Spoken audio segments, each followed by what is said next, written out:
Vectors. There are two types of quantities. One is scalar, the other one is a vector quantity. The scalar quantities have magnitude only, whereas vector quantities have magnitude and direction. The difference between scalar and vector quantities: if the distance between x and y is 20 meters, if a person walks from x to y and he comes back from y to x, he would have traveled a total distance of 40 meters. But the displacement means it is the shortest distance from the starting point to the final point. He starts from x, he goes to y, and then when he comes back to x, the displacement is 0. There are several ways to represent a vector.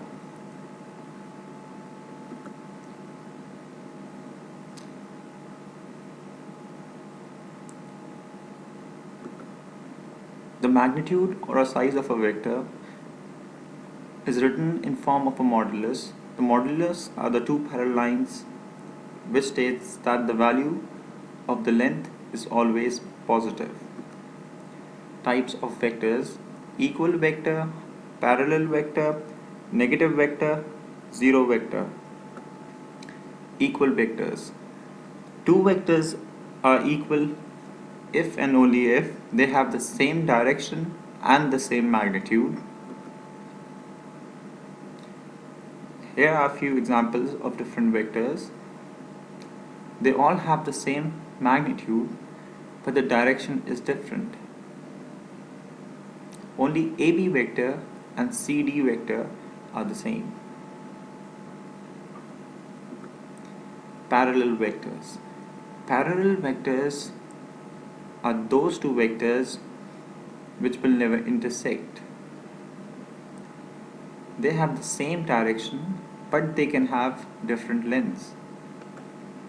Negative vectors.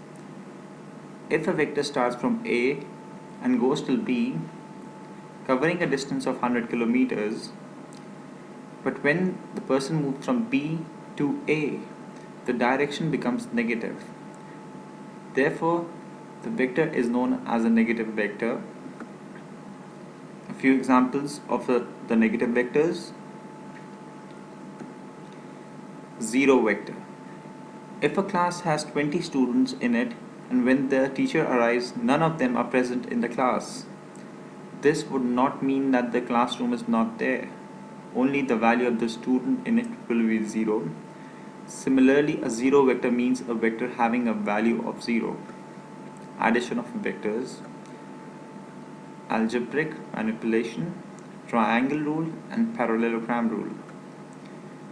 In case of algebraic manipulation, you add the x coordinate of a first vector with the x coordinate of the second vector. The first example goes 2 plus 1 equals to 3 and 3 plus 4 equals to 7, and so on. Thank you so much.